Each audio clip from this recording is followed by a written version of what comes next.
Bienvenue dans ce nouveau webinaire, une protection cyber globale accessible à toutes les entreprises.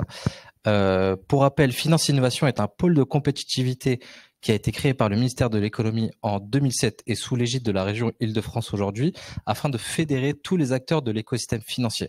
On a pour but justement de mettre en place une certaine transformation numérique, digitale et durable auprès de ces acteurs de l'écosystème financier, que ce soit des TPE, PME, grands groupes ou bien institutionnels aujourd'hui qui sont réunis au sein de Finance Innovation.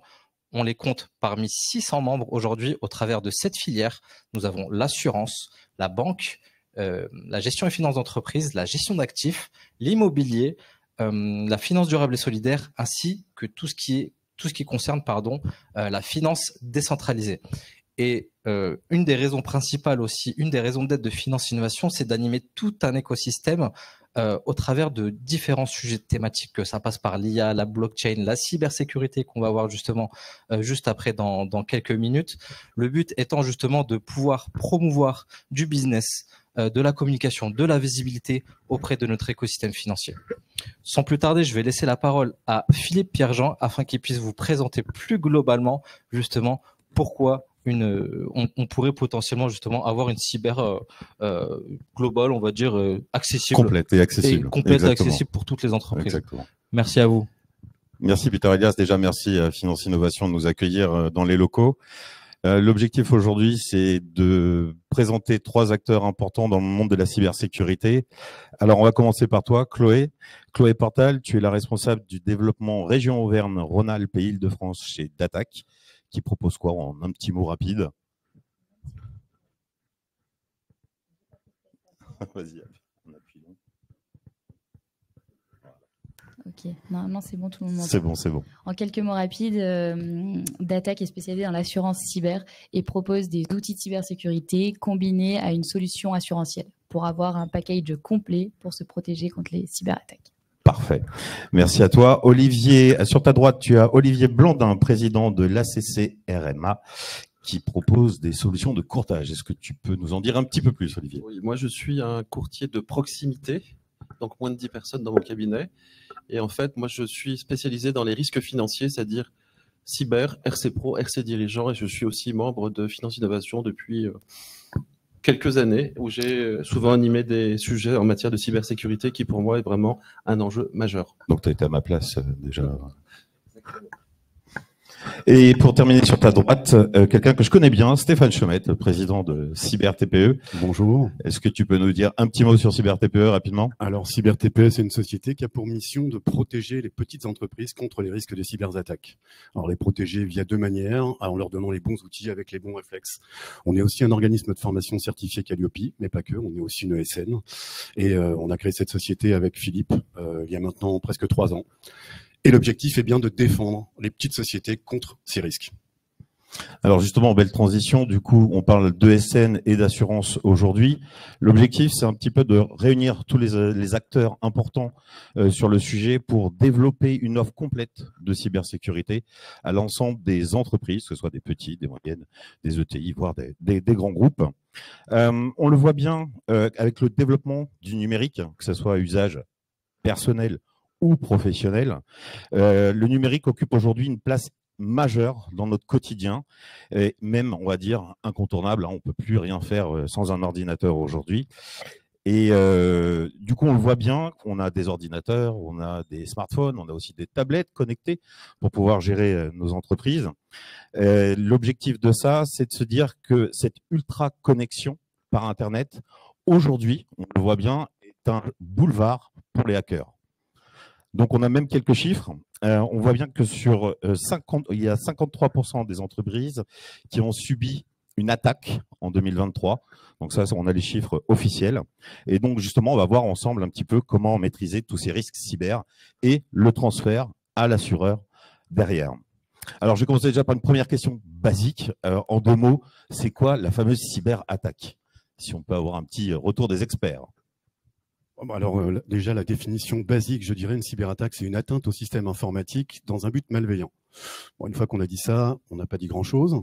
Voilà, concrètement, l'idée pour un hacker, c'est de pirater une société dans un but très souvent lucratif. L'objectif, c'est d'avoir une rançon ou de revendre des données si la rançon n'est pas payée. Mais voilà, c'est de bloquer un système et de faire du chantage à l'entreprise, ou bien de réussir à remonnayer ces données sur un marché parallèle. L'objectif étant toujours, évidemment, de toucher de l'argent. Voilà. Le fameux dark web, c'est ça qu'on appelle. Le fameux dark web. Après, de manière très concrète, les cyberattaques, c'est quoi? Eh bien, c'est l'hameçonnage, c'est le phishing, les emails qu'on reçoit, c'est le vishing, c'est les appels par la voix, c'est le quishing, les attaques par QR code. Je pourrais aller loin dans les ing. Il y en a beaucoup des ing, en effet. Oui, il y a les smishing aussi, les SMS.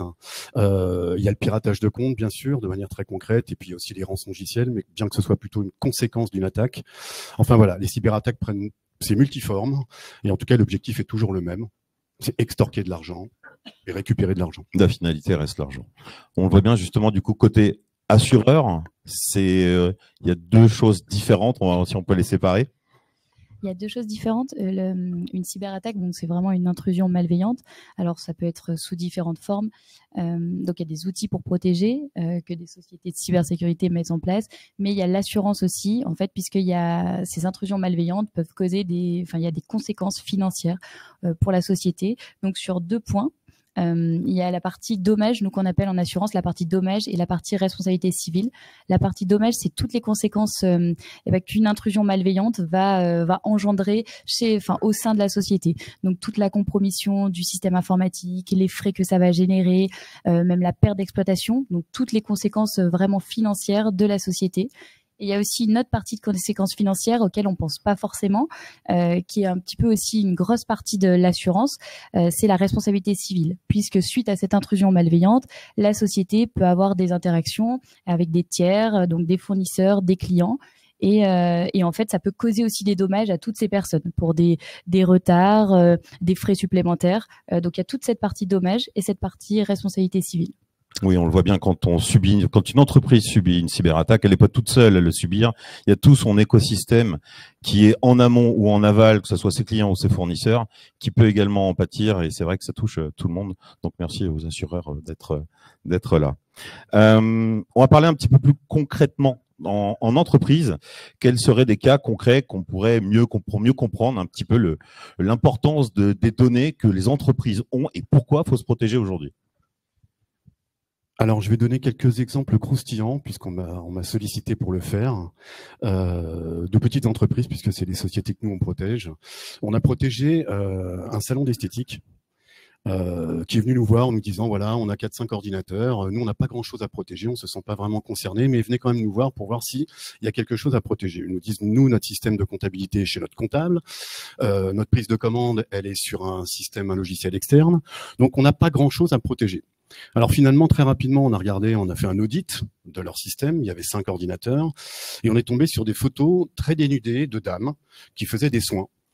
Et moi, j'ai découvert ce jour-là un soin qui s'appelle le palpé roulé. Alors, moi, je ne connaissais pas du tout ces salons-là, et en tout cas, la directrice de cet établissement prenait ses clientes en photo avant et après les soins. Pour vendre le produit, pour vendre ses soins, c'est ça? Voilà, pour vendre ses soins. Et on lui a dit déjà, vous avez des données extrêmement sensibles. Elle nous dit oui, mais moi, je suis assez maligne, je prends pas les visages en photo. Par contre, elle mettait le nom de ses clientes dans le nom de chaque photo. Ah oui, chaque fichier, on avait Nathalie Dupuis avant et Nathalie Dupuis après. Voilà. Donc là, cet exemple-là, c'est plus pour illustrer. Bon, évidemment, elle s'est rendue compte qu'elle avait des données très sensibles au niveau RGPD, au niveau de données personnelles. Donc peut-être qu'une attaque n'aurait pas bloqué sa société au sens du fonctionnement au quotidien. Par contre, en termes de frais de justice, d'attaque, ce genre de choses. Les conséquences de l'image d'un salon d'esthétique peuvent être dramatiques. Pareil, une autre petite société, une société de peinture qui nous dit non, moi j'ai pas grand chose à protéger. Pareil, mon comptable a ma compta et je gère ça autrement avec des cahiers. Et en regardant dans ces ordinateurs, on est tombé sur des plans de succursales bancaires. Donc je tairai le nom, bien sûr. Et en fait, cette société était amenée à repeindre les succursales d'une grande banque française. Et donc, il y avait des plans sur ces ordinateurs qui n'étaient absolument pas protégés, avec accès aux coffres, etc., tous les plans complets de ces succursales, et y compris un petit fichier Excel avec les codes pour rentrer, parce que ce sont des sociétés qui viennent travailler très tôt le matin. Et donc, il leur faut accéder à ces succursales rapidement. Donc voilà, ces deux exemples-là, c'est juste pour imaginer le fait que toutes les sociétés ont des données à protéger, y compris les petites boîtes, et elles n'en sont rarement conscientes. Et si c'est pas leurs données propres à leur mode de fonctionnement à elles, c'est les données de leurs clients ou leurs données de leurs fournisseurs. Donc, je crois qu'on a bien compris l'importance que toute petite entreprise ou entreprise quelle qu'elle soit a forcément des données à respecter. Chloé? Oui, je veux bien faire un petit complément sur ce que tu as dit, donc par rapport à l'incident, que ça peut toucher directement en fait la société, ça peut toucher voilà la société en tant que telle. Donc là, on touche, il y a une atteinte aux données, mais ça peut être aussi par le biais de tiers. Il peut y avoir donc toutes les sociétés ont un parc informatique, hébergent leurs données et ils ont des prestations. D'autres fournisseurs leur donnent des prestations et du coup c'est ce prestataire informatique qui peut être touché, qui peut recevoir un virus et du coup ça a un impact direct en fait sur le système informatique de la société, que ce soit sur de l'hébergement de données ou sur un logiciel métier. Si l'éditeur de logiciel est touché par une cyberattaque, il y a des conséquences, il y a une indisponibilité du logiciel ou il y a une divulgation de données, une compromission du SI. Le virus peut se transférer, se propager et à ce moment-là, c'est l'assurance qui va prendre en charge puisque la société est bloquée, mais son système informatique, ça vient pas de lui, quoi. Donc il y a vraiment des conséquences et ça, c'est l'assureur qui peut le prendre en charge. Toutes ces conséquences, y compris perte d'exploitation ou le vol des données qui ne sont pas vraiment une atteinte directe par la société. Et ça, c'est un point assez important aussi. On a tendance à penser à l'oublier, ouais, même. Ouais, c'est ça, à oublier que ça peut pas venir uniquement de notre système à nous, mais ça peut venir des systèmes qu'on utilise et des systèmes qu'on utilise et des logiciels qu'on a achetés et dont on dépend dans la gestion de notre entreprise. Olivier, toi, est-ce que tu as des cas concrets en tant que courtier aujourd'hui Je voudrais revenir sur un point important qui est une attaque cyber, c'est pas uniquement une attaque sur des données personnelles. Trop souvent, on confond RGPD et cyber. Et là, l'exemple que donnait Stéphane de plan d'une succursale bancaire, c'est une donnée confidentielle. Les codes d'accès aussi, il faut aussi protéger toutes ces choses-là. Donc, quand on met en place une couverture cyber, c'est justement pour bien protéger l'entreprise. Moi, mon cas, c'est un cas qui va intéresser les courtiers. C'est un courtier de proximité qui va au travail le lundi et se rend compte que sa messagerie n'arrête pas de lui renvoyer des messages du monde entier. Et en fait, il est victime d'un spoofing. Voilà, on a trouvé un mot en ING un premier aussi. mot technique, le spoofing, encore un ing. Et en fait, son adresse mail est utilisée pour spammer toutes sortes de contacts pour faire du phishing. Et comme ces contacts ont des pare-feux, tous les messages reviennent vers sa société. Ce qui fait qu'en 2 jours, il a à peu près 6000 messages. Ah oui, en effet, dans le quotidien, c'est un petit peu compliqué à gérer. C'est très difficile à gérer. Il ne peut plus travailler, donc il est en plus blacklisté comme émetteur. Il fait appel à son assureur, qui est un assureur américain spécialisé en cyber. Et en moins de 72 heures, il intervient pour trouver la cause, mettre en place un nouveau référencement, une nouvelle adresse, et surtout s'assurer qu'il n'y ait pas de virus sur l'ordinateur. Et le point important, et là, Chloé reviendra dessus tout à l'heure, c'est qu'il a bénéficié des mesures d'urgence mises en place par l'assureur. Et ces mesures d'urgence, c'est une ESN pour traiter le sujet informatique, c'est un avocat pour traiter les problèmes juridiques, mettre en place des référés ou d'autres mesures, mais c'est surtout une entreprise de communication de crise qui a 2 vocations: envoyer une communication à la CNIL, car en cas de cyberattaque, on doit obligatoire notifier maintenant, la CNIL, aujourd'hui, tout à fait. et aussi préparer la communication pour les collaborateurs et pour les clients, pour justement prévenir un risque important qui est le risque d'image. Donc là, c'est un petit cas puisque c'est un tout petit courtier et l'opération a coûté 12 800 € à l'assureur. Communication de crise, ESN, etc. Donc l'intérêt, c'est que la prime en cyber est très faible et les sommes décaissées sont très importantes. Bonne transition, justement. Quelles sont pour vous aujourd'hui les conséquences majeures pour une entreprise qui subit une cyberattaque aujourd'hui? Peu importe sa taille, d'ailleurs. Stéphane, si tu peux nous donner un petit peu les conséquences, c'est la classique perte d'activité, bien évidemment, hein, mais c'est aussi une perte d'image, comme le disait Olivier à l'instant. C'est une perte de chiffre d'affaires, ça peut être des frais de justice, ça peut être engager des équipes pour venir analyser ce qui s'est passé. Globalement, une cyberattaque aujourd'hui, en termes d'impact, c'est multiforme. Ça va de l'impact financier. Beaucoup de sociétés, les petites sociétés, 60 à 80% des petites sociétés qui se font attaquer ferment 1 an après un vol de données. Aujourd'hui. Ah oui, donc les conséquences peuvent être dramatiques même de fermer. Sont absolument majeures. Okay. Après, il peut aussi y avoir des conséquences pour leurs clients. Ça, c'est encore, voilà, c'est une autre des conséquences, mais extrêmement importante. Donc aujourd'hui, les conséquences sont très clairement dramatiques. En effet. Chloé? Moi, si on parle vraiment du risque, quand on parle de cybersécurité, il faut voir vraiment une vue à 360. Et dans la stratégie de cybersécurité, il faut inclure l'assurance parce qu'on se protège avec des outils, donc avec des prestataires informatiques, mais il y a toujours un risque, donc pour minimiser la fréquence ou l'intensité, mais il y a toujours un risque résiduel et c'est à ce moment-là que l'assurance intervient. On est vraiment sur le transfert du risque, toutes les conséquences qu'on a parlé de responsabilité civile de la société vis-à-vis des tiers, des conséquences financières pour la société, de perte d'image, de perte d'exploitation, de frais d'expertise, de frais de gestion de crise, de frais de surveillance, voilà, tous les dommages pour la société. Donc c'est vraiment une vue à 360 qu'il faut avoir et la partie assurance est partie intégrante de la gestion et de la gouvernance de la cybersécurité. Et de l'anticipation du coup Exactement. d'un acte de cyberattaque. Olivier, tu veux... Je voudrais insister sur la perte d'exploitation. Tu peux rapprocher un petit peu le micro. Ouais, la perte d'exploitation, c'est-à-dire il n'y a plus de chiffre d'affaires pour couvrir l'activité, donc il y a une perte brute. On doit continuer à payer ses coûts fixes. Et on paye aussi les collaborateurs, ils ne peuvent plus travailler. Donc là, il y a des impacts aussi bien financiers que des impacts avec des risques psychosociaux. On ne parle jamais de risques psychosociaux par rapport à une cyberattaque. Récemment, j'étais à un congrès où une ville du Sud expliquait qu'elle avait été victime d'une cyberattaque qui avait duré pendant plusieurs jours. Et les collaborateurs disaient, nous étions en état de guerre.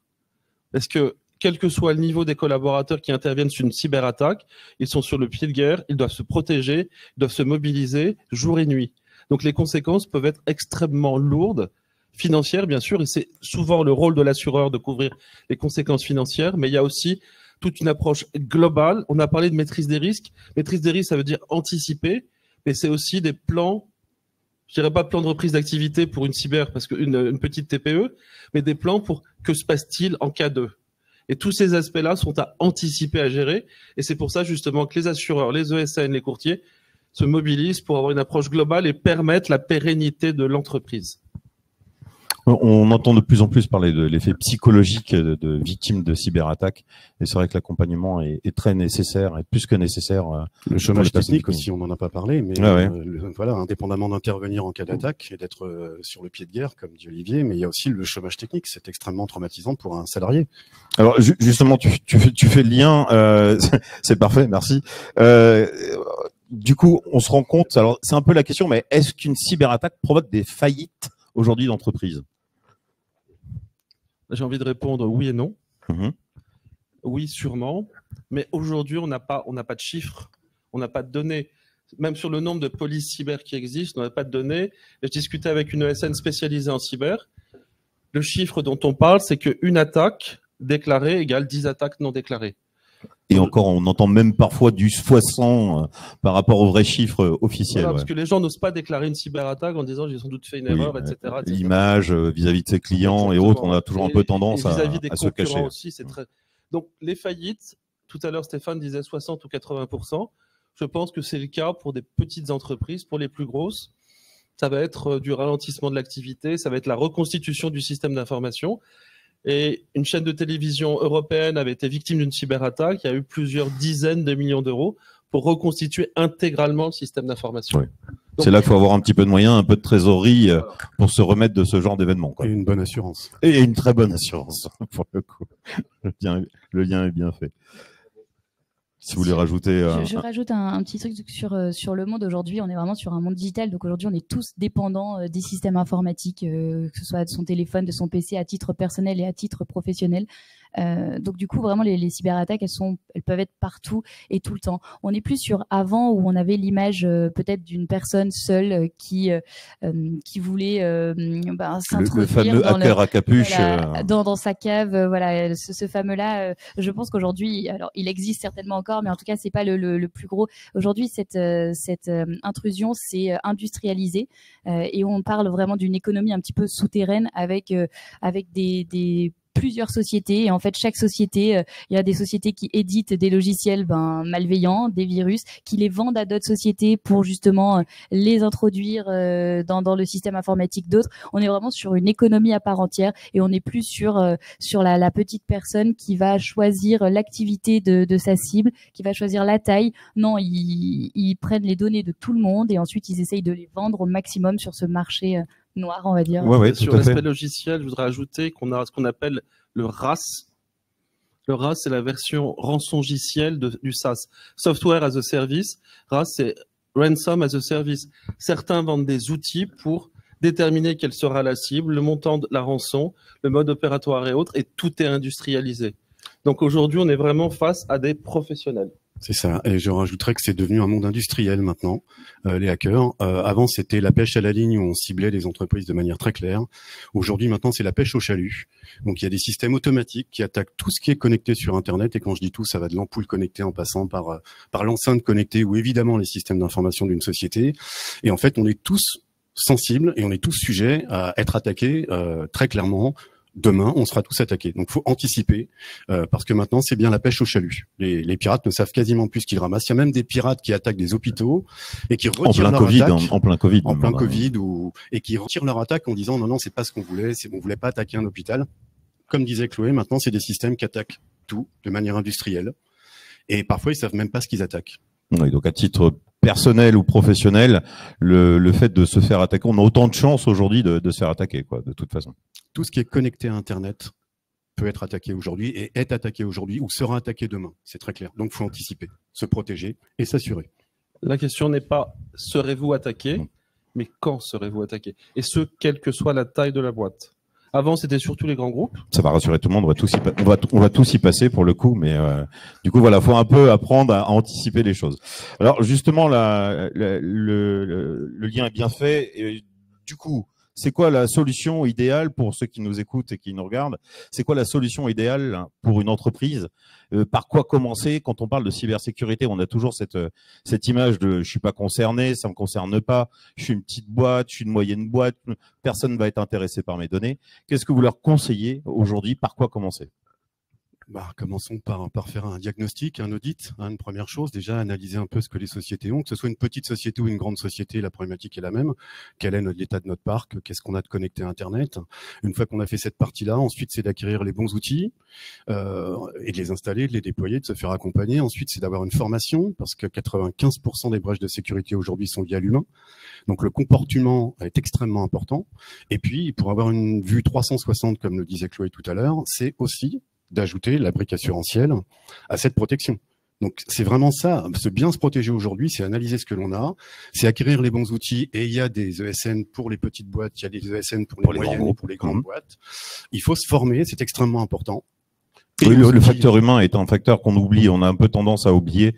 Beaucoup d'entreprises aujourd'hui n'ont même pas formé ou sensibilisé leurs salariés à la cybersécurité, à l'utilisation de certains outils. Donc c'est vrai qu'il est toujours bon de le rappeler. Et extrêmement important d'anticiper. C'est surtout d'anticiper. Si on est protégé avant, l'impact de l'attaque sera nettement moindre.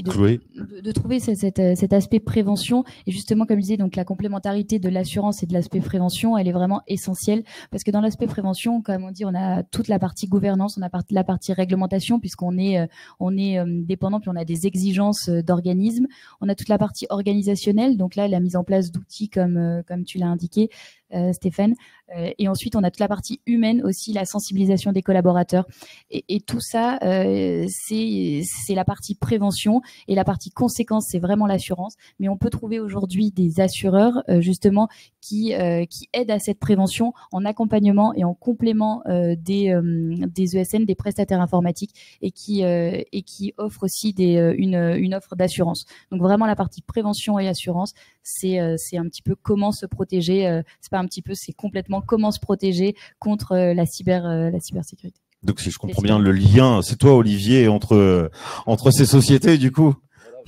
J'accepte bien volontiers ce lien parce que je pense que pour bien traiter les sujets de cybersécurité, la cybersécurité faut avoir une approche globale. Longtemps on avait une approche purement technique, ESN, outils. Ouais. Je mets un pare-feu, tout va bien. Très bien, je suis protégé, ça suffit. Protégé. Ou j'ai mon assureur, il s'occupe de tout.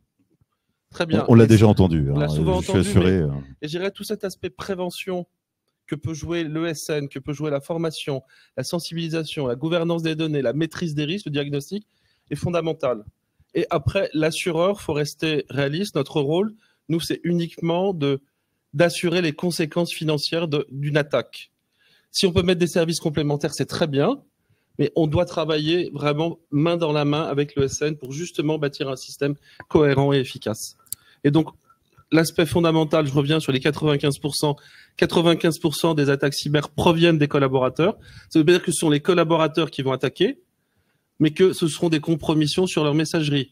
Et quand on regarde grandes entreprises, collectivités, particuliers, les grosses compromissions à hauteur d'un tiers, ce sont les messageries. Donc, faire très attention aux messageries. Et je vous citerai un exemple lors du salon du courtage, qui a lieu tous les ans. Il y avait des QR codes. Les gens ont flashé leur QR code. Ils ont eu un message disant « Vous allez gagner un iPhone ». Et là, c'est carton plein. Et là, ils ont dit « Super, je vais gagner un iPhone ». Et derrière, il y avait un néo-assureur, dont je tairai le nom, et qui n'est pas dans la salle, qui a dit « Vous êtes rentré sur le site du néo-assureur, vous êtes victime d'une tentative de phishing, sachez que vous êtes sur le mauvais site. » En fait, ce néo-assureur avait acheté le nom de domaine les journées du courtage, sans S à journée. À une lettre près. À une lettre près, quand même. Ouais. C'est ballot, hein. Et bien justement, ce genre de choses est vraiment... Le rôle, c'est vraiment d'être très, très sensible. Et ce qui est amusant, c'est que Data, qui est ici présent, fait des quasi-tests de phishing pour continuer à sensibiliser les collaborateurs. Et dans une collectivité territoriale que j'ai visitée, ils ont fait ces tests et c'est au niveau direction générale qu'il y a eu le plus d'erreurs. On a toujours ce retour souvent sur les tests de phishing. En effet, voilà. C'est la direction générale qui pêche souvent sur le sujet. Très, très, très prudent et surtout avoir cette approche globale, une approche intégrée entre le directeur général de la boîte, le RSSI, l'assureur, le partenaire informatique, que tout le monde soit sur le même chemin. Si ça dévie, ça passera pas. C'est important aussi que le courtier, du coup, qui a vraiment le rôle d'intermédiaire, non, mais que le courtier, qu'il ait une vision macro, vraiment, et une vue 360, et vraiment une vision macro, et pour mettre en relation tous ces prestataires qui tournent autour de l'écosystème de la cybersécurité. Je pense que c'est un vrai rôle qui est pris de plus en plus à cœur par les courtiers aujourd'hui, de sensibiliser leurs clients sur la partie cybersécurité. Alors, l'enjeu est fort, hein, c'est que le client perdure et la société soit pérenne dans le temps et de réduire le risque majeur qu'aujourd'hui la cyberattaque. J'ai envie de dire, le courtier est souvent vu comme uniquement un intermédiaire, c'est son rôle, effectivement. Nous sommes intermédiaires d'assurance. Il faut voir aussi le courtier comme un accompagnement dans la maîtrise des risques. Et donc, si on va voir une entreprise pour vendre une police cyber, c'est pas pour vendre une police. C'est pour dire, attention, il y a un risque sur des données sensibles, des données confidentielles et sur la pérennité de votre entreprise. Et quand on propose des offres beaucoup plus larges qui sont assurance, ESN, conseil, avec des plans de reprise d'activité, des plans de continuité d'activité, il y a toutes sortes de choses qu'on peut mettre en place. Ça n'a qu'un seul intérêt, c'est l'intérêt du client. On parle beaucoup de client centricity, ça fait chic, c'est anglais. Mais là, c'est l'intérêt du client, c'est l'intérêt de la pérennité de la boîte. Et c'est pour ça que j'apprécie de travailler d'Attaque. Leur approche globale permet vraiment de bien traiter. Et Cyber TPE, qui se présentera aussi, ils ont une approche qui est dimensionnée à la TPE. Ils vont pas mettre en place des choses compliquées, mais bien protéger le système d'information. On a tendance un petit peu justement à se dire c'est trop cher aujourd'hui. Les fondamentaux de la cybersécurité restent accessibles et abordables. Et si je peux juste faire un petit complément par rapport même au niveau national, en fait aujourd'hui tout le monde est dans l'intérêt du client, de la société, de l'économie, puisqu'aujourd'hui on a une veille qui est difficile à avoir puisqu'on n'a pas de chiffres, parce que comme on parlait tout à l'heure, c'est une question d'image, les sociétés osent pas forcément quand ils sont victimes d'une cyberattaque, le mettent pas forcément en avant. C'est pour ça qu'il y a des réglementations, des lois où il faut déposer plainte dès lors qu'on a une cyberattaque, une demande de rançon. Et ça, c'est important en fait, parce que du coup, à l'échelle, autant tout le monde veut l'intérêt de l'économie, de la société, de l'assuré final. Donc ça, c'est vraiment une notion qu'il faut avoir en tête sur la cybersécurité. Aujourd'hui, il y a très peu de sociétés qui sont assurées contre ça. Et le but aujourd'hui de cette assurance, c'est vraiment de minimiser l'impact et les conséquences de ces cyberattaques et essayer de les contrer au maximum au niveau national, mais même au niveau mondial, comme on a pu le voir dans les JO. Enfin, voilà, ça a été une organisation énorme. On va pas revenir sur ces sujets assez vastes, mais voilà, pour avoir une vision vraiment macro de tout ça. Bon, si je comprends bien, on est tous touchés, que ce soit à titre perso ou professionnel, on est tous touchés par le sujet. Est-ce que vous avez justement pour contrecarrer un petit peu ces fausses croyances de c'est trop cher, de c'est on est non éligible, est-ce que vous avez des petits conseils du coup à donner comme ça rapidement à ceux qui nous écoutent pour améliorer un petit peu leur cybersécurité? Alors, je donnerai 2 tips. Le premier, c'est de protéger votre messagerie. Je rejoindrai ce que tu as dit, Olivier, parce qu'aujourd'hui, la messagerie, c'est un élément central de votre protection, que ce soit dans le monde professionnel ou personnel. Si demain, un hacker met la main sur votre messagerie personnelle, il a accès à toute votre vie numérique. Il a accès à votre carte d'identité, votre passeport, parce que très certainement, vous le renvoyez pour partir en voyage. Donc, le cœur de votre protection, ça commence déjà par protéger sa messagerie. Ça veut dire avoir un mot de passe très, très long, jamais réutilisé. C'est pas le mot de passe fétiche qu'on met partout. Alors, on évite de mettre mot de passe en mot de passe. Mot de passe en mot de passe, on met la double authentification. Alors, je ne vais pas rentrer dans un terme très technique, mais en tout cas, protéger de manière très forte votre messagerie, pro ou perso, parce que quand un hacker met la main dessus, c'est la porte ouverte à tout, en fait, tout simplement. Et mon deuxième tip, s'il est simple, moi je dirais juste anticiper. Je reprendrai un peu ce qu'on a dit depuis tout à l'heure. Anticiper, n'attendez pas. Effectivement, la question n'est pas de savoir si vous allez être attaqué, mais plutôt quand. Anticiper, si vous mettez en place les basiques de la cybersécurité, tels que l'ANSSI d'ailleurs l'a décrit dans un recueil. L'Agence nationale de la sécurité et des systèmes d'information. Voilà, si vous mettez en place ces basiques, ça va du firewall, enfin, ça va de l'antivirus en passant par la sauvegarde, en passant par la double authentification, les mots de passe, un gestionnaire de mots de passe, bref, il y a quelques basiques à mettre en place. Si vous mettez ça en place, vous atteignez déjà un très bon niveau de sécurité. Il ne faut pas s'imaginer que la cybersécurité soit nécessairement quelque chose de très complexe. Voilà, faites-vous accompagner. Merci pour ces petits conseils. Olivier? Je partage à 100% les démarches de Stéphane. Je rajouterais en amont avoir une démarche de maîtrise des risques aussi. On a encore beaucoup d'entreprises où sur le clavier avec un 10 mots est marqué identifiant Jean-Pierre, mot de passe 1, 2, 3, 4. Ça, c'est la sécurité dans les locaux, mais il y a aussi l'accès aux locaux. De nombreuses entreprises, n'importe qui peut rentrer dans la boîte, se promener dans les étages d'une tour et accéder n'importe où. Donc, c'est renforcer cette sécurité physique. Et après, tous les conseils informatiques pour justement éviter les erreurs et surtout former, reformer les personnes sur les conséquences des cyberattaques et sur les risques surtout. Risques d'image, risques financiers et autres. Je dirais laisser traîner des données d'une entreprise et laisser accéder n'importe quel hacker met en danger l'entreprise et toute l'activité. Chloé, si tu veux rajouter quelque chose. Je complète juste un tout petit peu et je fais le parallèle. Moi, j'aime bien faire le parallèle avec l'assurance incendie.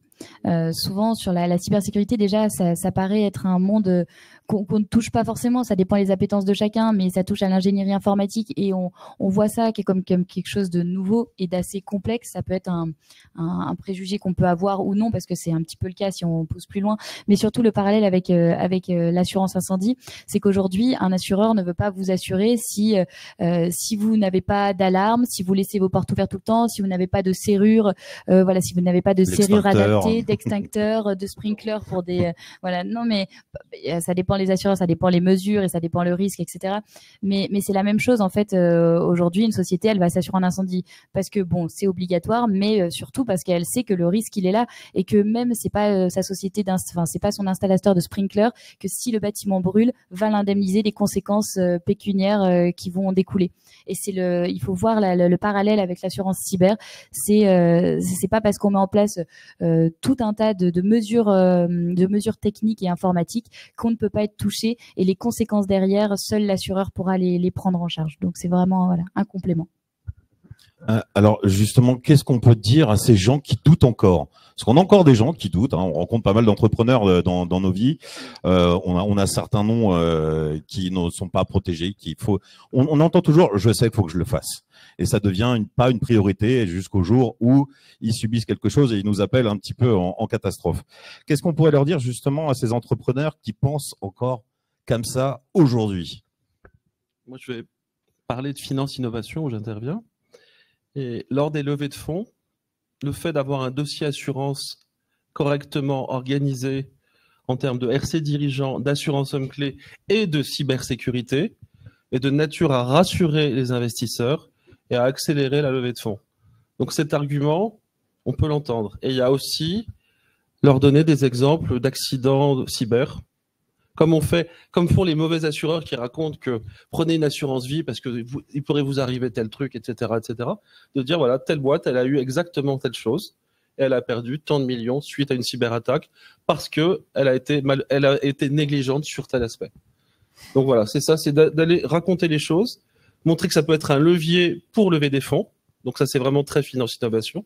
Et pour une boîte normale, dire regardez, voilà, tous les sinistres qu'il y a pu avoir. Sinistres, pas uniquement les sinistres d'assureurs, mais ceux que vous traitez vous aussi, où les données sont corrompues, où il y a une demande de rançon et dans 50% des cas, on n'arrive pas à récupérer les données, etc., etc. Dire que c'est une réalité et surtout que ça ne touche pas que les autres. Ça peut toucher ma petite boîte, ça peut toucher une grosse boîte, ça peut toucher tout le monde. Récemment, on a eu Auchan et Free. Des entreprises. Et Marcel Le Plombier de l'autre côté. Mais voilà, on entend moins parler de Marcel Le Plombier. On avait eu Valège aussi, qui est une PME qui fait de la lingerie féminine, qui a été touchée. Et j'ai la liste de plein de petites boîtes moyennes touchées. Il y a même des grosses sociétés qui ont subi de cyberattaques, qui ont fermé. Hein. Dans le nom de la grande distribution, on en connaît certains. Je rajouterais pour appuyer ce que tu dis, Olivier, que ne voyons pas la cybersécurité que comme une contrainte, mais peut-être aussi sur un levier business. La cybersécurité, elle est là pour appuyer le business. Et dans ce cadre-là, effectivement, comme tu le dis, si on veut faire des levées de fonds, si on veut pouvoir avoir un peu plus de moyens, la cybersécurité peut faire partie de ce levier business. Il faut pas oublier de mettre une ligne à son business plan qui touche la cybersécurité. On met une ligne sur la partie informatique, on met rarement une ligne sur la partie cyber, et c'est un vrai plus. Et c'est un vrai plus. Je voudrais juste compléter là-dessus. Il y a une entreprise du CAC 40 qui sélectionne ses fournisseurs sur une base forensique, c'est-à-dire qu'une entreprise spécialisée va rentrer dans les systèmes d'information du fournisseur pour vérifier qu'il n'y a pas de compromission. Compromission, c'est un intrus qui est rentré depuis 3 mois, 6 mois, 9 mois, 12 mois. Et donc, si le fournisseur n'est pas clean par rapport à cet aspect forensique, il ne peut pas travailler avec cette boîte du CAC 40. Et donc, je dirais une bonne cyberprotection, c'est-à-dire avec l'ensemble des acteurs ici, c'est un label de qualité par rapport aux autres entreprises. Pour juste appuyer ce que tu dis, Olivier, c'est vrai et Stéphane, on n'est pas sur une obligation de droit, puisqu'il y a rien qui nous l'impose vraiment de s'assurer en cyber, mais on est vraiment sur une obligation de fait, et c'est exactement ce qu'on dit. Voilà, c'est des exigences qui vont venir de l'extérieur, de clients, de fournisseurs, et pour faire du business, il y en a besoin. Donc on est vraiment sur l'assurance et la protection cyber, sur une obligation de fait finalement. Tu as raison, Chloé, on le voit de plus en plus dans des contrats de donneurs d'ordre. Ils demandent un petit peu à leurs fournisseurs de rang 1, voire même de rang 2, de montrer patte blanche en termes de cybersécurité et d'assurance. Donc on voit que les mentalités évoluent, la protection, en tout cas des donneurs d'ordre, évolue, parce qu'ils ont bien conscience, comme on disait tout à l'heure, que c'est pas juste leur entreprise, mais tout leur écosystème qui peut être impacté. Et parfois, le fournisseur peut être même la porte d'entrée dans le système d'information du client. Donc, heureusement que ça évolue et que les clauses contractuelles… C'est une vraie exigence. On a formé un client il y a quelques mois de 300 personnes qui avait pour obligation, pour répondre à certains appels d'offres, que tous les salariés de la société soient formés. L'ensemble des salariés. On voit que ça évolue et que ça apparaît dans de la direction jusqu'à l'administratif, jusqu'à l'opérationnel. L'ensemble. C'est une contrainte pour répondre à l'appel d'offres. Bon, si je comprends bien, pour la cybersécurité complète, faut faire appel à vous trois ou comment ça se passe? On voit bien que tout est lié, qu'il y a un lien fort pour une entreprise aujourd'hui de faire appel à des acteurs tels que vous pour justement avoir le minimum de cybersécurité qui se doivent d'avoir aujourd'hui. Le minimum de cybersécurité, je vais parler un peu pour notre paroisse. Voilà, le minimum de cybersécurité, c'est de absolument penser à avoir les bons outils. Je me répète, les bons outils, c'est les basiques de la cybersécurité. C'est la sauvegarde, c'est les mots de passe, c'est le cryptage, c'est les basiques. Mettre en place les bons outils, se faire aider pour les mettre en place, avoir une formation qui vous permet de comprendre les outils que vous utilisez et d'avoir le bon comportement, la bonne hygiène numérique. Et avec cet ensemble-là, vous avez déjà une très bonne bulle de sécurité. Et il faut absolument rajouter sur cette bulle pour atteindre le 360 dont on parle depuis tout à l'heure, absolument la partie assurance, qui est indispensable. Et quand on a pris ces 3 éléments-là, on atteint vraiment un niveau de cybersécurité qui est très bon. Monsieur le lion. Je vais faire le lion. C'est qu'en fait, ces niveaux de cybersécurité va correspondre aux prérequis des assureurs. Et donc, justement, si on arrive dès le départ à répondre à ces prérequis, on va voir l'assureur, les prérequis sont là, on peut mettre la police à des tarifs intéressants. Donc, il y a vraiment un lien direct entre le travail de l'ESN et le travail du courtier et avec l'assureur. Et je rebondis sur ce que tu dis, Olivier, sur la partie des prérequis. Aujourd'hui, on a aussi l'impression que les assureurs, il y a des listes énormes pour les prérequis, mais le marché de l'assurance a vraiment bougé, et avec des néo-assureurs comme Datac qui permettent justement de faciliter cette approche et de faciliter la souscription d'un contrat cyber, et qui réduit les prérequis pas au minimum, toujours en essayant de regarder ceux qui sont les meilleurs, qui vont protéger au maximum la société, et du coup de se mettre en relation avec des sociétés comme Cyber TPE. Et en fait, voilà, c'est le but aujourd'hui des assureurs, et pour le coup de Datac, de se mettre en relation et en partenariat avec de belles sociétés de confiance et de qualité pour prévenir des risques, et justement pour avoir une facilité de souscription qui ne fait plus peur aux sociétés. Voilà, aujourd'hui, tout le monde peut s'assurer à des tarifs abordables. Voilà. Fini l'assurance cyber en milliers d'euros pour des micro-boîtes. J'ai pas de chiffres à donner, mais ça reste extrêmement accessible par rapport à la fois un chiffre d'affaires et un montant de couverture. Des entreprises de 3-4 millions d'euros de chiffre d'affaires ont des polices qui ne dépassent pas le montant de X. C'est bon. Je ne sais pas si on fait appel aux questions, s'il y a des questions dans l'Assemblée ou pas. Vas-y, si tu as des questions en ligne, on n'hésite pas. Ah.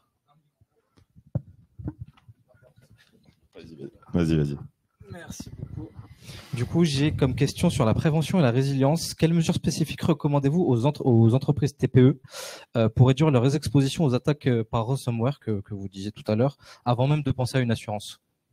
Si quelqu'un veut y répondre. Le ransomware, c'est la conséquence d'une attaque. C'est un logiciel qui va venir vous crypter vos données, rendre vos données lisibles, qui va venir bloquer votre système informatique.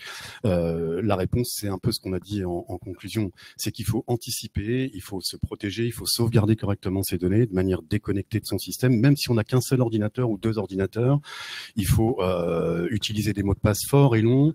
En fait, c'est de mettre en place les basiques de la cybersécurité. Et ces basiques qui sont pas très complexes à mettre en place. Par contre, il faut quand même se faire accompagner, parce que quand on laisse un trou quelque part, évidemment, c'est par là que le hacker va passer. Mais voilà, c'est l'anticipation.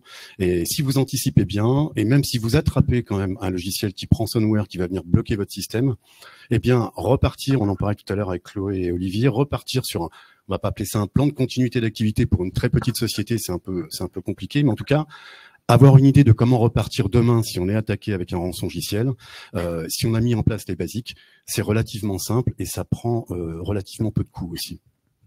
Est-ce que je peux compléter un tout petit peu par rapport à quelque chose qu'on n'a pas trop parlé aujourd'hui au vu des sujets, la partie assurance, donc on a la partie dommage et la partie responsabilité, et on a la partie du coup prévention, donc les outils mis en place, donc ça par Cyber TPE, mais dans un contrat d'assurance aussi on a la partie assistance et gestion de crise. Et ça permet justement de surveiller, de maîtriser tout de suite l'incident. Et ça, c'est l'assureur qui a les contacts, et c'est nous qui faisons, c'est Datac, voilà, qui intervenons lors de la gestion de crise avec un temps de réactivité moindre, et qui permet tout de suite de proposer une solution.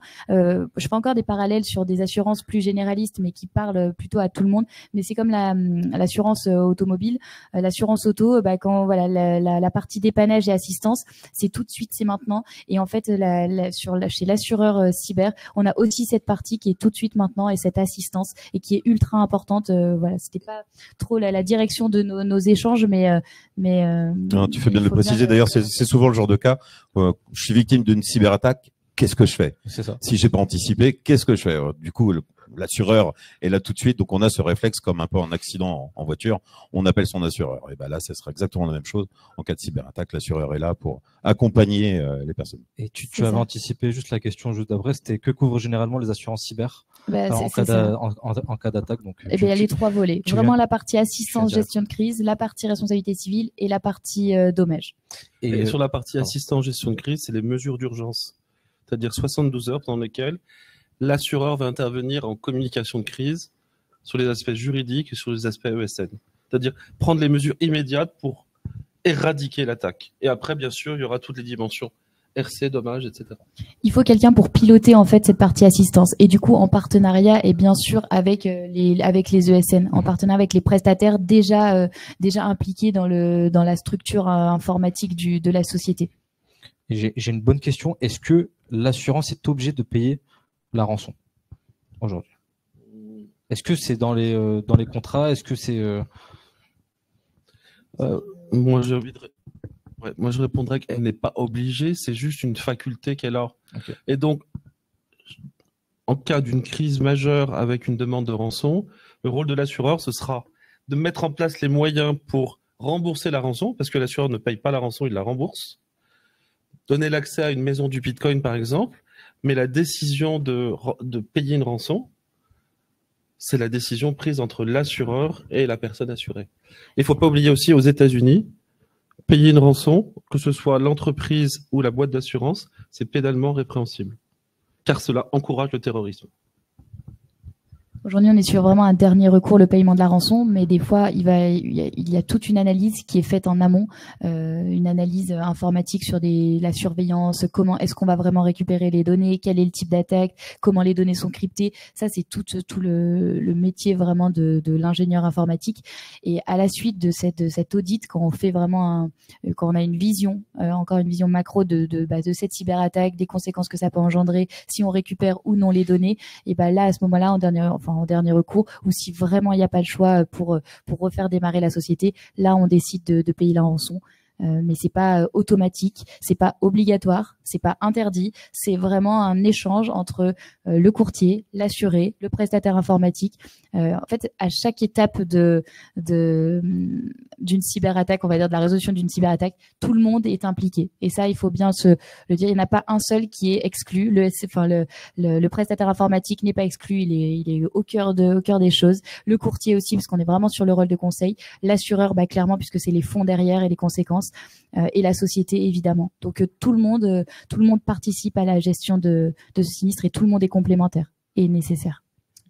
Et j'avais une question aussi, quand on souscrit à une assurance cyber, est-ce qu'il existe des exclusions spécifiques par rapport à l'assurance cyber aujourd'hui? À certains métiers, tu veux dire ouais. Certains secteurs d'activité. C'est ça. Effectivement, le risque, c'est un risque qui est analysé. Toutes les activités n'ont pas les mêmes risques, n'auront pas les mêmes conséquences en fonction de la taille de la société, de la structure informatique. Il y a l'aspect financier aussi qui rentre en jeu. Effectivement, et puis surtout l'activité, tous les secteurs d'activité. Alors aujourd'hui chez Datac, on fait vraiment tout secteur d'activité, excepté vraiment les secteurs exclus, mais des exclusions marché, des sociétés un petit peu vente d'armes, vente de drogue, activité un petit peu jeu d'hasard et de l'argent. Sinon, toutes les sociétés aujourd'hui peuvent, en tout cas, tout est étudiable pour une assurance cyber. Olivier, je crois que j'ai une question pour toi. Parce que tu as parlé de Ransomware as a Service.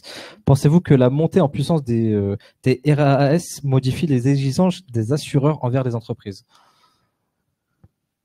En matière de protection, je pense que de toute façon, au niveau des sinistres qu'on a pu avoir, on a eu l'année Covid 2019-2020 où ça a vraiment explosé. Là, c'est relativement stabilisé et le niveau de paiement de rançon n'a pas été influencé par les ransomware as a service, parce que dans d'autres domaines aussi, ça s'est amélioré. Donc, les assureurs n'ont pas changé leurs exigences par rapport au ransomware, mais ont veillé quand même à ce qu'il y ait une bonne sécurité informatique et que les choses soient respectées. Et par exemple, Datac met en place un système avec peu de questions pour les petites entreprises, mais il y a un véritable diagnostic qui est fait sur les ports, les noms de domaine, etc. Exactement, et puis je complète sur la partie ransomware et le paiement de la rançon. Aujourd'hui, s'il y a une demande de rançon, l'assureur ne peut pas payer la rançon s'il n'y a pas eu un dépôt de plainte dans les 72 heures qui suit la découverte de la cyberattaque. Donc ça, c'est quelque chose aussi de très important. Du coup, c'est pas pour l'État a bien conscience que on va pas et même les assureurs ne vont pas payer pour justement augmenter ces demandes de rançon. C'est pas du tout le but. Au contraire, c'est d'identifier toutes ces cyberattaques. Et du coup, comme il y a l'obligation du dépôt de plainte, ça permet d'alimenter notre veille, d'alimenter le nombre qu'il peut y avoir, et du coup il y a des recherches complémentaires qui sont effectuées, et au contraire ça contre ces sociétés de hacking, puisqu'on peut aller, comme on a conscience de cette cyberattaque, on va aller fouiller et regarder ce qui s'est réellement passé et voir qui est derrière, et du coup en fait ça n'a pas l'effet négatif pour de plus en plus de demandes de rançon. Non, ça a un effet négatif sur on va chercher plus loin. Il y a vraiment des instructions qui sont données, des enquêtes, voilà, auprès même, enfin au niveau national. Du coup, j'ai plus de questions, mais si on peut faire une conclusion de cette table ronde, peut-être une vision prospective de l'avenir de l'assurance cyber, ou même vous en tant que prestataire ou partenaire des assureurs aujourd'hui, comment vous pouvez aider d'une part déjà les assureurs à mieux guider justement la victime professionnelle, donc on parle en B2B principalement, et vous aujourd'hui comment vous voyez justement comment vous aujourd'hui prestataire de services technologiques, vous voyez justement avec les assureurs d'ici horizon 2030 par exemple, quelle est votre vision horizon 2030? En conclusion, bien entendu, hein, c'est une question d'ouverture. Moi, je pense qu'il y a quelque chose qui est très important aujourd'hui, c'est que c'est un mouvement qui a commencé, mais on doit travailler de concert. Nécessairement, ça a commencé depuis 1 an, 2 ans, 3 ans, mais aujourd'hui, on s'aperçoit que les assurances ont besoin aussi de ces entreprises de services numériques et de ces sociétés de formation, et vice-versa. Et vice-versa, parce que nous, pour qu'on puisse toucher nos clients, il faut aussi leur garantir que le résultat en termes de protection et d'impact financier en cas d'attaque ne soit pas trop grave. Donc pour ça, on est obligé de travailler de concert avec les assurances. Donc moi, je pense que le mouvement est largement amorcé. Il y a encore un peu de chemin à faire, notamment sur cette partie sensibilisation, pour que les sociétés vraiment franchissent le cap de se protéger, d'anticiper. Et quand on disait tout à l'heure, c'est bien la protection des bons outils, les bons réflexes et l'assurance. Il va falloir encore évangéliser un petit peu il y a encore un petit peu de chemin, oui, en effet. Ouais, moi je dirais que le chemin est là, et il y a un autre chemin au préalable, c'est tout ce qui est transformation digitale. Parce que ce chemin-là, il n'est pas encore complètement parcouru, donc il y a tout le travail sur le digital. Par contre, ce qui est très positif, c'est qu'avec nos partenaires Finance Innovation, on voit qu'il y a une plus grande acceptation du risque cyber, et quand un assureur va voir un RSSI, la personne est capable de l'écouter. Ce qui n'était pas le cas il y a une dizaine d'années. Donc maintenant, on arrive à travailler main dans la main avec les organismes gouvernementaux, l'ANSSI par exemple, pour dire attention risque cyber. Et l'approche que l'on développe ici, qui est de dire groupons les ESN avec les assureurs, avec les InsurTech pour offrir une approche globale, c'est une démarche qui, je pense, sera positive. Mais il y a un vrai travail de conduite du changement, d'aller voir nos partenaires, de leur expliquer, de leur montrer et donner des cas probants, et leur dire, grâce à nous, vous avez des solutions qui vous accompagnent bien. Donc, je pense qu'on sera un petit peu mieux en 2030. Mais j'ai pas de chiffres, parce qu'aujourd'hui, les 2 chiffres qu'on a, c'est 80% des boîtes du CAC 40 sont couvertes, donc 20% non couvertes, c'est inquiétant. Et tout le reste des entreprises, on serait à 0,8% de couverture en assurance cyber. Donc, avec des chiffres aussi bas, on ne peut que s'améliorer. Je vais appuyer juste sur ce que tu dis. Tu parlais de la transformation digitale des sociétés. La facturation électronique, ça va être un vrai sujet. Et ça va être un sujet qui va nécessairement pousser les sociétés à aller plus loin dans le numérique. Et qui dit aller plus loin dans le numérique aujourd'hui, ça veut dire se protéger encore mieux, ça veut dire s'assurer encore mieux. Il y aura quelques leviers qui vont arriver d'ici 2030, même si la facturation électronique a été repoussée plusieurs fois, elle arrive. Et ça va être un vrai changement, notamment pour les petites entreprises. On a entendu même certains assureurs dire un jour peut-être que on pourra même pas créer une entreprise sans avoir une assurance cyber et être un minima protégé. Faudrait qu'on le voit déjà dans les business plans des entrepreneurs. Mais voilà, l'objectif, je pense que c'est d'aller dans ce sens-là, de se dire une entreprise se doit d'être un minima protégé et bien assuré, bien évidemment, Chloé. La protection passe par l'assurance et des mesures techniques. Quand on parle de protection, on parle pas que de l'informatique et on parle de l'assurance. C'est vraiment le message peut-être qu'il faut retenir, c'est quand on parle de protection, c'est et les mesures informatiques avec son prestataire informatique et l'assurance. C'est vraiment un combo des deux. On n'est pas sur, on se prend enfin, j'ai perdu mes mots. On se marche pas dessus. On se marche pas dessus. On est vraiment complémentaires. Exactement. D'où le titre de ce webinaire, une offre de cybersécurité globale. Je pense que c'est une bonne. Surtout enfin accessible. Parce que trop souvent on dit c'est trop cher pour moi. Enfin accessible. C'est ça. Absolument. Datak a très bien vulgarisé ce sujet et l'a rendu accessible. Nous, on s'est efforcé avec CyberTPE de le faire, de rendre ce sujet simple à comprendre, simple à mettre en œuvre, simple au quotidien. Et je pense que d'ailleurs, il y a beaucoup de synergie à ce niveau-là. Ben, merci à tous les trois. Je crois que c'est la plus belle des conclusions. Merci Philippe. Et puis merci à Finance Innovation pour l'accueil. Et merci à Peter pour l'animation. Merci beaucoup. Merci tout le monde. Bonne journée. Merci. Au revoir.